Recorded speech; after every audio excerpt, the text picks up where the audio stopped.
Hello students, welcome to Sri Jayendra's Ring Zone classes. I am your friend and mentor for calming classes with respect to physics. This is lecture number 4 of a unit Mechanical Properties of Solids. So let's begin with today's class. In today's class, first we are going to discuss about the Poisson ratio. This is not Poisson's ratio, it's a Poisson ratio. Basically, he is a French scientist and he has given a certain ratio that we call as a Poisson ratio. So let's look what he has given. Now let's understand that. Let's suppose one of the rigid wire is there, and this rigid wire is having a length of L and it is having the radius as an R. So when, let's suppose, if I'm going to stretch it, if I'm going to stretch it from the downward, if I'm going to stretch it from the downward, then it is for sure that its length is going to be changed. And as I'm going to stretch it, its length is going to be increased. But if its length is going to be increased, then its radius must be decreasing. It is something like this. But let's suppose this is a one of the wire, and if you are going to stretch it from both the ends, then it could be having something like this. Its length could increase. If length is increasing, then look at this, its cross sectional area has been decreased. So basically what he has given is that when wire are stretched by a force along its length, then its length increases and radius or the diameter decreases, as we can see in the figure. So this ratio, it's a ratio of change in the radius. It's a ratio of the change in radius or diameter to the original radius or diameter is called as a lateral strain. So first let's define a lateral strain. He said that it's a ratio of change in radius or diameter to the original radius or diameter that we call as a lateral strain, and lateral strain could be given as it's a minus of d by d or minus of delta r by r. And next, the ratio of change in length, the ratio of change in length to the original length is known as the longitudinal strain, and this longitudinal strain could be given as it's a delta L by L. Now what is Poisson ratio? A Poisson ratio is defined as the ratio of the lateral strain to longitudinal strain. So basically it is defined as the ratio of the lateral strain to longitudinal strain. So Poisson ratio sigma, that could be given as, Poisson ratio can be given as it's a lateral strain divided by longitudinal strain, and this can be given as this sigma is equals to minus of d by d divided by delta L by L. This negative sign, this negative sign indicates that the radius or diameter of the wire decreases when it is going to stretch. This negative sign represents that if one of them is increases, the another will be decreases. It's a sigma is equals to minus of d by d, or I should write it's a sigma is equals to minus of delta r by r divide by delta L by L. I hope this is clear. Is it clear? Is it? Are you sure? Great. Now let's look at this statement. It says Poisson ratio has no units and dimension as it is the ratio of the two strains. The practical limits, please keep this in mind and remember this. Practical limits of Poisson ratio is from 0 to 0.5, and the theoretical limits of Poisson ratio, extends from -1 to 0.5. Please keep this two in your mind. So do you have any doubts up till now? Is there anything, that you don't understand? Is there anything? Are you sure? Are you sure? Great. Now let's look at certain quick questions. First, it's a Poisson ratio sigma should satisfy the relation. Yes, it should be -1 to 0.5. Next, a Poisson ratio cannot have the value of 0.5 because if we see the practical limits, if we understand the practical limits of this Poisson ratio, it extends from 0 to plus zero point 0.5. Even if we go with the theoretical value, it's theoretical value that can extend from minus 1 to plus zero point 0.5. So zero point 0.7, it is beyond the limits of this Poisson ratio. I hope this is clear. Great. Next, the value of Poisson ratio for cell. This is an information. If you know this, good. If you don't know this, don't worry. I hope this is clear. Is it clear? Is it clear? Now I would like to write down the relations between, it is the relation between Young's modulus Y, bulk modulus K, shear modulus eta, and Poisson ratio. This could not be derived, but we are going to remember this. This is not going to be derived, but we need to remember this. And many questions has been asked based on this pure formula based questions. So let's write it down. Even you should noted it down in your books. It's a y is equals to 3k into bracket 1 minus 2 sigma. A second, y is equals to, it's a Young's modulus is equals to twice of eta into bracket 1 plus sigma. A third, it's a Poisson ratio sigma, that is equals to 3k minus 2n divide by 2n plus 6k.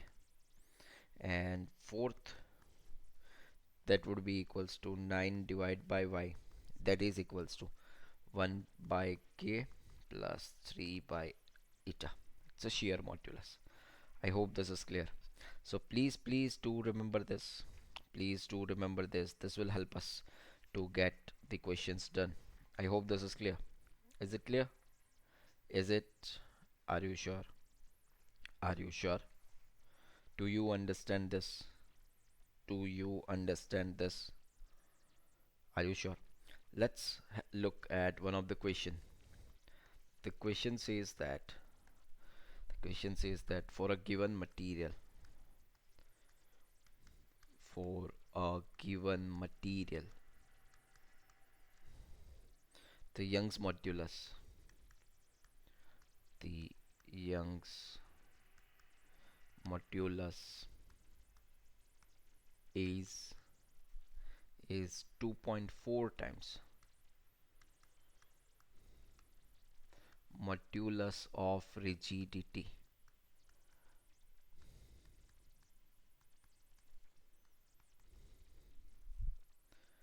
Its Poisson ratio is.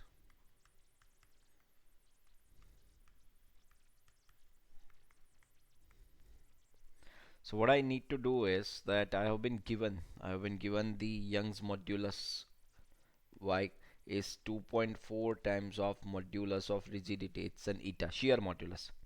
What I need to find out? I need to find out the Poisson ratio. So do I have any relation which can match with this? Look at this. Yes, this relation can help me. So what I'm supposed to do is I'm just supposed to put up the value that it would be a y. It's a Young's modulus is equals to 2 into shear modulus into bracket 1 plus sigma. So y, it's a 2.4 sigma is equals to 2 sigma into bracket 1 plus sigma. This sigma has gone, and this is equals to 2.4 by 2 is equals to 1 plus sigma. So this is equals to 1.2, and sigma is equals to 1.2 minus 1, which is equals to zero point 0.2. This is Poisson ratio, and as it is a ratio of two strains, it does not have any value. It does not have any unit. Sorry. I hope this is clear. Is it clear? Are you sure? Are you sure? Great. Ready for next question? Are you? Let's have a look. If we stretch the wire so that its length is increased by, let's say, 2 percentage. So find find change in the volume.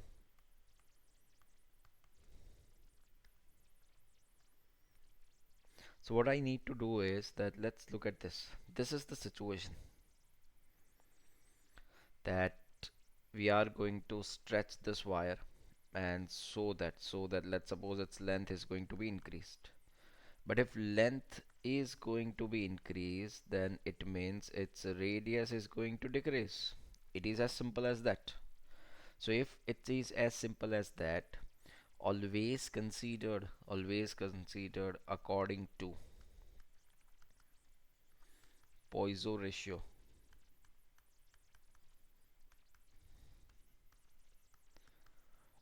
change in volume is zero. Why? Because if length is increases, this is going to decrease. So change in volume is zero according to the Poisson's ratio. I hope this is clear. Is it clear? First, is it clear? Are you sure? Are you sure? Are you? Great. Yes, this question can be asked. This question can be asked that in the previous question. In the previous question, find out change in the change in the area of road. So now as I know that delta V by V, that is equals to 0, and it was on wire, it was the case of the wire. So I understand that its volume would be equals to pi r square L. So from this, delta V by V could be written as it's a 2 into delta R by R plus delta L by L, and that is equals to 0 because delta V by V is 0. So it's a 2 into delta R by R, that should be is equals to minus of delta L by L. And when I can write this, it's a 2 into delta R by R. This is equals to minus of delta L by L. This is 2 percentage. So this delta R by R is equals to minus of 1 percentage. Minus represents that its cross sectional area has been decreasing. Now what I want, you want an area. So area delta A by A, which is equals to twice of delta R by R. This is equals to 2 percentage. Minus only represents that it is going to decrease. I hope this is clear. Is it clear? Is it clear? Are you sure? Are you? Great. One more. Ready for one more question? Let's have a look. The question says that if the Poisson ratio of a material, if a Poisson ratio of a material is 0.5, and if a force is applied to a wire of this material,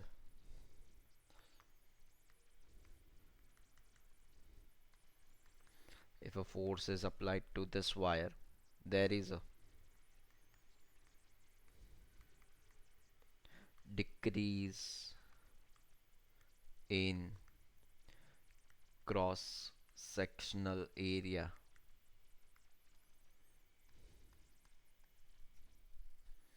by 4 percentage increase. So percentage increase in length is.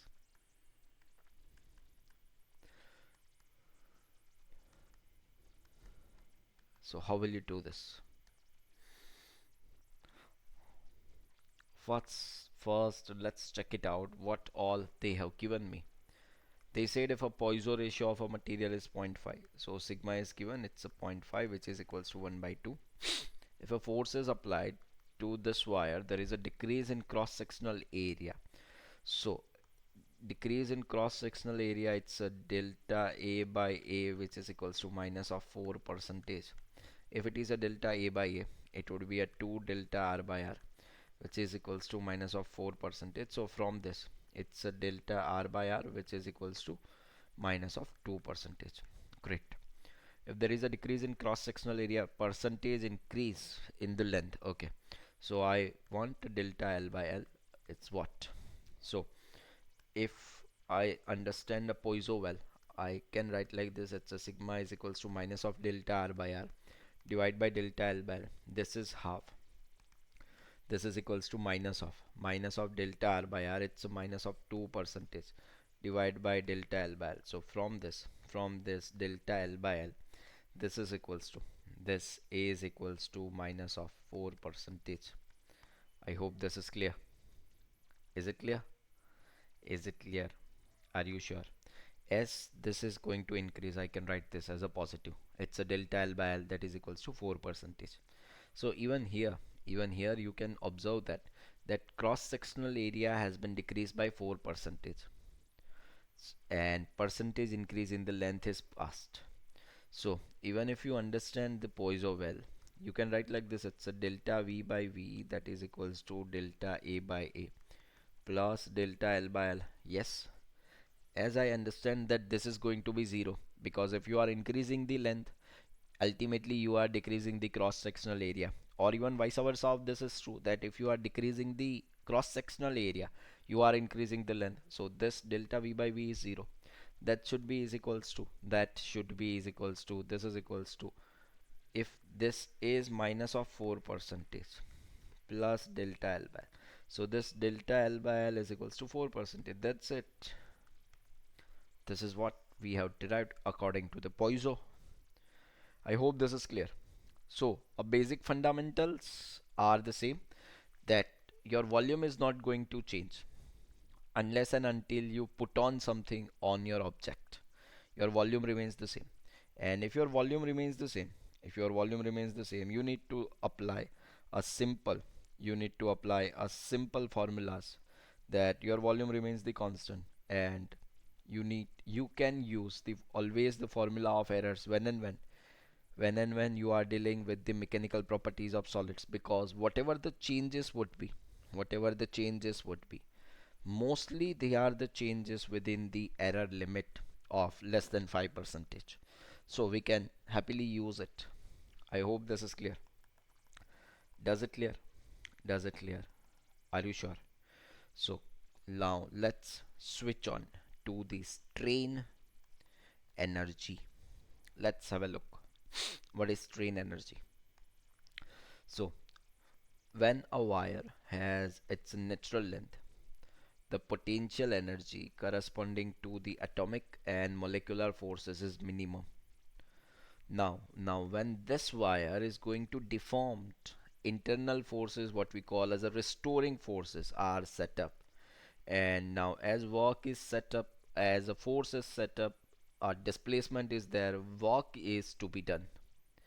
This work done is stored in the wire as a potential energy, which is called as a strain energy. So we can say that strain energy is the energy stored in a body due to its deformation. Let's derive it. It's an expression for strain energy. Let's consider a metallic wire having length L and cross sectional area A is fixed at one end. You can see it here, and it is going to stretch by certain external force F that is applied at the other end. The force is so adjusted that the wire is only slowly stretched. That means there is no acceleration should be there. This ensures that at any time during the extension, the external force is equal to the tension developed in the wire. So if this is the situation, This is the situation when the extension is, let's say, E. The wire is under a longitudinal stress F by A, where F, it is the tension at that instant of time, and the strain, it's a delta L by L, but I kept a delta L as an E, so it would be an E by L. So let's force acting on a wire suspended from a rigid support. From a rigid support will be F. The work done in increasing its length by dE amount is, it's a dW is equals to F into dE. And when I write it's a dW is equals to F into dE, I can integrate this on the both the sides. If I integrate it on the both the sides, this integration of dW will give me the W, and this is equals to from 0 to E, that is equals to F dE. Let's put up the value. I am having this value that y is equals to F by A into bracket L by E. And if I am having this value, then I will put up the value. It would be a y a E divided by L into dE. Integrative with respect to E, this integration of E dE, which is equals to E square by 2. If I put up the limits 0 to E, this is y into A into E square divided by 2L. This is the work done, or I should say this is the potential energy stored in the wire during this work done. So now let's just rearrange this. This is equals to YAE into L multiplied by E by 2. This YAE divided by L is F. So this is equals to 1 by 2 into F into E. This is strain energy in the wire. It's a 1 by 2. It's a 1 by 2 into applied force into extension of the wire, 1 by 2 F into delta L. Or I could rather say it's a half into stretching force multiplied by extension. This is what strain energy is. I hope this is clear. Is it clear? Are you sure? Are you sure? Great. Now let's derive one more and very important formula. It's a strain energy per unit volume of the wire. So it's a basically energy per unit volume. That is also we call it as an energy density. When I say it's an energy per unit volume, it is the energy density. So this is equals to half into Fe divide by volume, that means it's an area into length. So this could be written as, this is 1 by 2 multiplied by F by A into E by L. This E divided by L, delta L by L, it's a strain, and this F divided by A, it's a force by area. When I write it's a force by area, it is basically the stress. So this is equals to 1 by 2 into stress into strain, and I'm having the relations that Young's modulus is equals to stress divided by strain. So if I want to replace the stress, I can write it's in Young's modulus multiplied by strain. So this potential energy stored, it's a potential energy stored in unit volume. This is equals to half into strain square into Young's modulus. And if it is strain, that would be equals to stress divided by Young's modulus. This is equals to into half into stress square divided by y. Please notate it down. You should rotate it down. It's a work done per volume, or it's a energy stored in unit volume that we call as an energy density. This is equals to half into stress into strain. And according to the options given, you can change your answers. I hope this is clear. Is it clear? Is it clear? So have you noted it down? Have you noted it down? Are you sure? Great. Now let's work for the question. Let's say the question is that a metallic wire is stretched by a metallic wire is stretched by suspending weight to it. If alpha is if alpha is the longitudinal strain, if alpha is the longitudinal strain and y is the y is its Young's modulus of elasticity,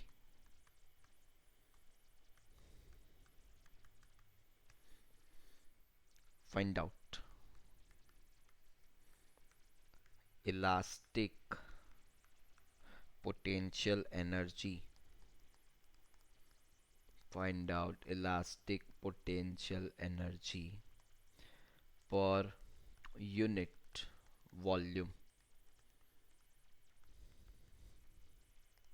How will you do this and what all they have given? Let's have a look. They have given me that a metallic wire is stretched by suspending a weight to it, and alpha is the longitudinal strain. So delta L by L is given as an alpha, and Y is the Young's modulus of elasticity. A Y has been given. We need to find out elastic potential energy per unit volume. So it's a U divided by V. This is equals to half into stress multiplied by strain. I have not been provided with the stress, but strain is given. So what I need to do is I need to replace this stress. How? It will be look like this. It's a Y. It's a Young's modulus that is equals to stress by strain. So from this, a stress could be written as it's a Young's modulus multiplied by strain. So this is it's a U divided by V that is equals to half into stress, that is Young's modulus multiplied by strain. So this is equals to 1 by 2 multiplied by y multiplied by strain whole square. As they have given strain, it's an alpha, it's a half into alpha into so half alpha square into y, sorry, it's a 1 by 2 into y into alpha square. This is potential energy per unit volume, which we call as an energy density. I hope this is clear. Is it clear? Is it clear? Do you understand this? Are you sure? Are you sure? Do you have any doubts up till now? Have you? Have you? Do you have any doubts? Is there anything? Is there anything? No? Great. So now ready for the question. One of the very good and probably a very famous question.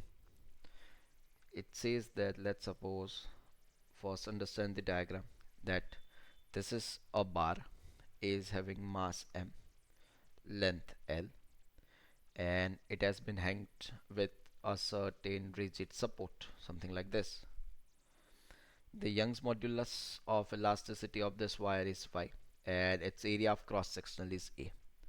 So what I need to do is I need to find energy density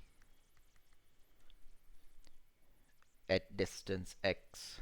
Find energy density at distance x from bottom end. This is the requirement. You need to find out energy density from this point, from the bottom point. It's an x. How will you do this? What is supposed to be done?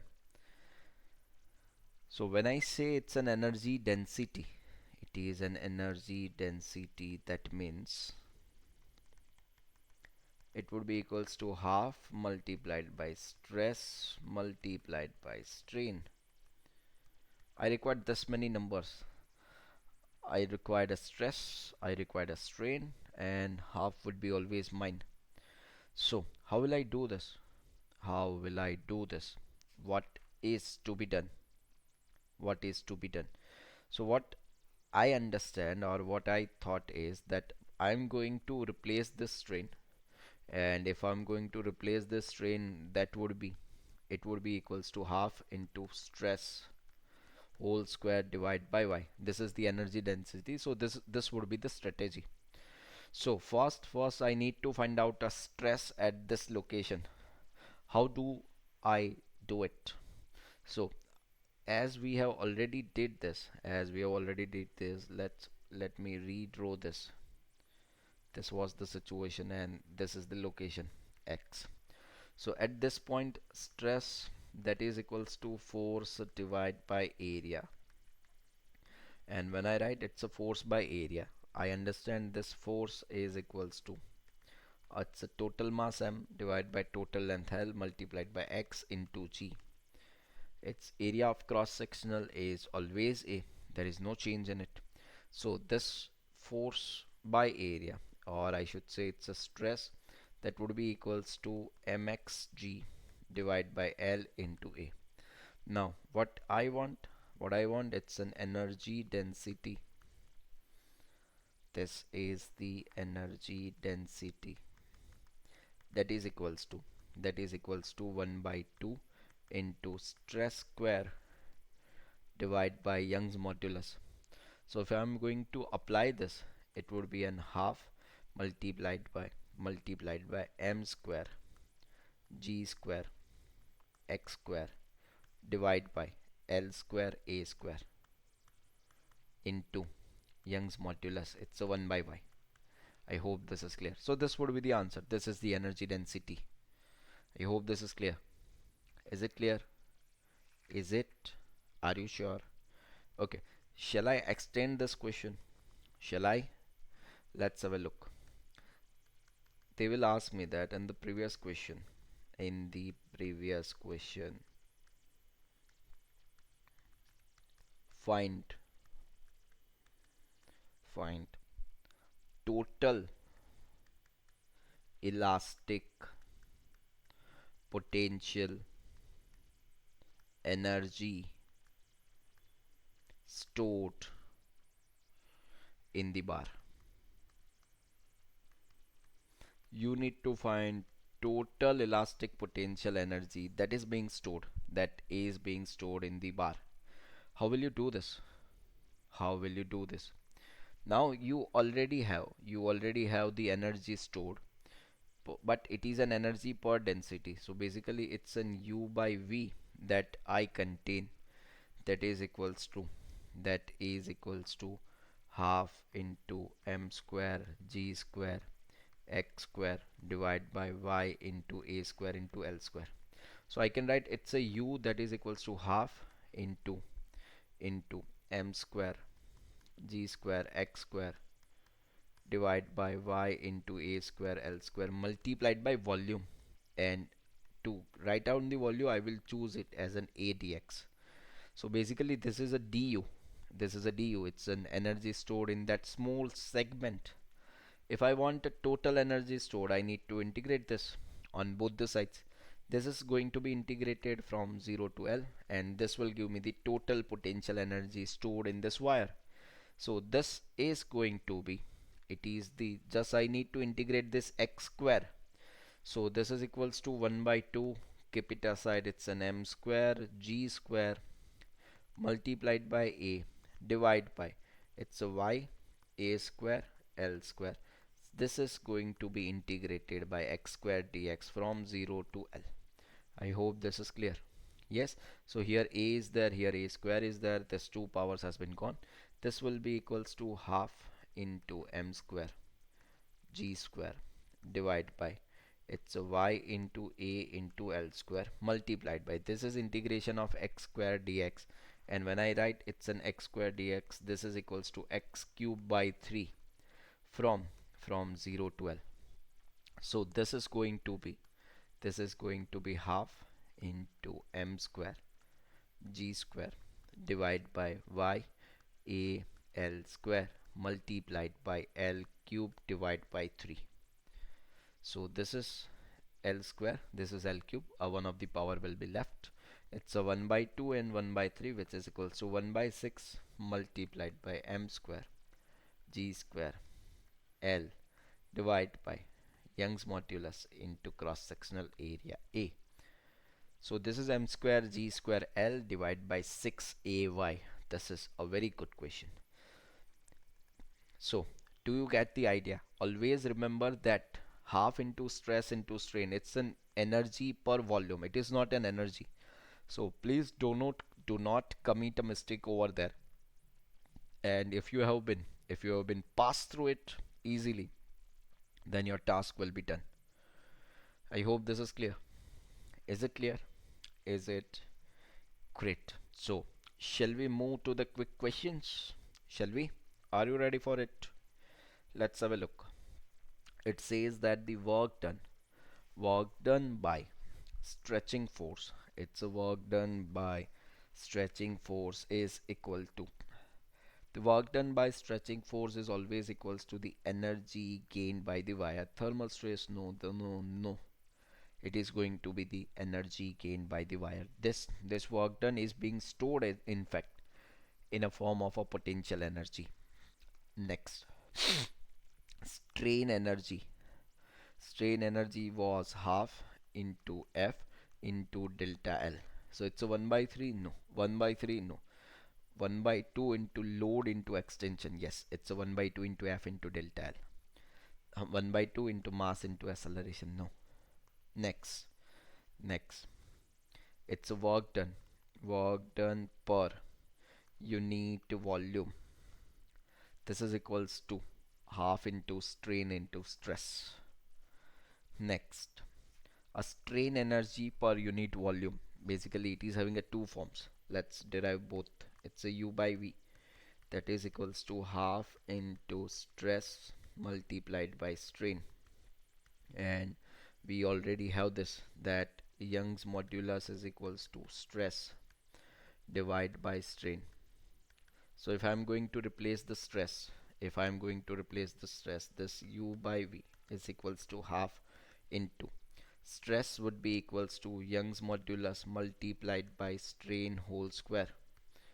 So this is equals to 1 by 2 into y into strain whole square, or rather I'm going to replace the strain, then strain would be equals to stress by y. It's a half into stress square divided by Young's modulus. This is potential energy per unit volume. I hope this is clear. Do you got this? Have you got this? Are you sure? Are you sure?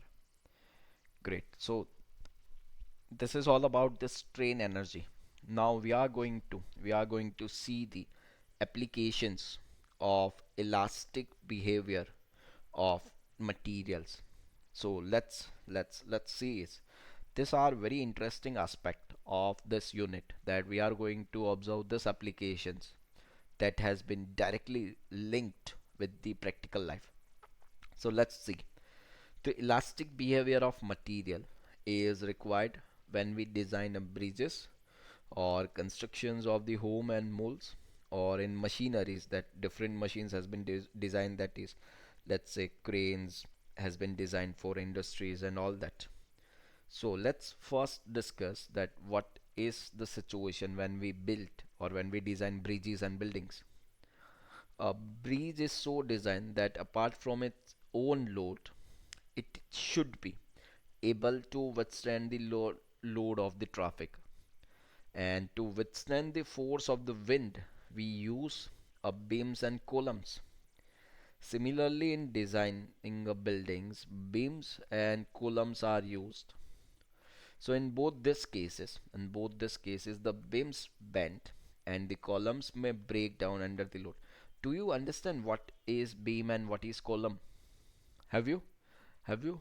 If not, then see your you can see the all the beams and columns in your traffic area, in your parking area. I'm sorry, that this kind of pillars kind of things had been there. Yes, they are the columns. In civil engineering, that is called as the columns and beams. So Do you understand it? Yes. Now let's see it. That let's suppose this is one of the structure, and initially initially this structure was something like this. This is a horizontal structure. As I have as I have put up a load on it, and due to this load it is going to be bent something like this. So this is what we call as the depression in the bridges. So to minimize this depression, we need to study the behavior of the beam of a length L, it's a breadth P, and depth T, and having a load W at its center. So if Y is the Young's modulus of the material of the beam, then the expression delta at its middle point could be given as it's a WL cube upon 4Y BD cube. While delta is the bending of the beam, W is the load, L is the length, B is the breadth, D is the depth, and Y is the Young's modulus of elasticity. So, so, depression or a bending of a beam depends on the cube of the length. It's inversely proportional to the B, its breadth, inversely proportional to the cube of the depth. So it depends on these three parameters basically, because the other parameters are remain constant. I hope this is clear. So to avoid this buckling, or to we can say the to reduce this buckling, what we are supposed to do is we use this kind of structures while we design a bridges. I hope you have seen this. This is the situation, that this is the upper layer and this is the base. This is the base of the bridge and this is the upper layer of the bridge, and bridge has been designed in this structure, something like this. I hope this is clear. This is used to reduce this buckling, because the situation is something like this, and this is going to be buckled from here. So what you can do is that it is going to be bent from here. If it is going to be bent from here, provide one support over here. Yes, if you are going to provide a one support of here, it would be something like this, that it is having a support at this place too, something like this. If it is having a this support at this place, effectively length has been reduced. When I say it's an L is the length, but it is not the length of the breach. It is basically a length between two supports. Yes, so as many supports you can arrange, you can reduce the effect of this bending of the breach. I hope this is clear. Is it clear? Now when you pass through a breach, check this, that do they have this kind of support or not. I hope this is clear. Is it clear? Are you sure? Are you sure? Great. So the beam may not bend appreciably. So its span is made small, as we have discussed, and its width and depth are going to be larger. It is more effective to increase the width than to reduce the bending and increasing the depth T. That is why if a girder is of rectangular cross section, the larger side is used as a depth. One more thing, when a girder is supported at its ends, the stress on the ends are maximum, and consequently at the top and the bottom are sufficiently stronger than the inner parts. That this all are the points. This all are the points that an engineer kept in mind when it is he or she is going to design a bridge. I hope this is clear. Now let's look at the cranes. So if I understand that A is the cross sectional area of the crane required to lift the load having a weight mg, then a stress on the rope of this crane, a stress on the rope of this crane, it's an mg by A.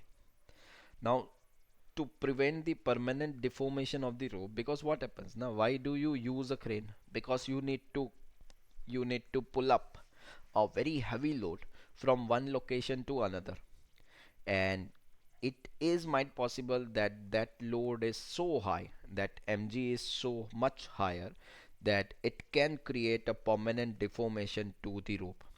So to prevent the deformation of the rope, its yield strength should be greater than the stress acting on it.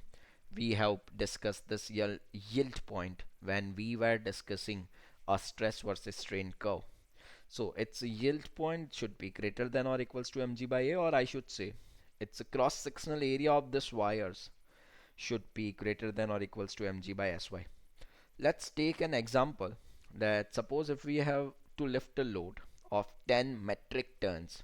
While I say metric tons, it would be 10 to the power 3 kg. So it would be a total 10 into 10 to the power 3 kg, which is equals to 10 to the power 4 kg, with a crane, whose rope is made up of mild steel, and mild steel is having the strength of yield strength of 3 into 10 to the power 8 newton per meter square.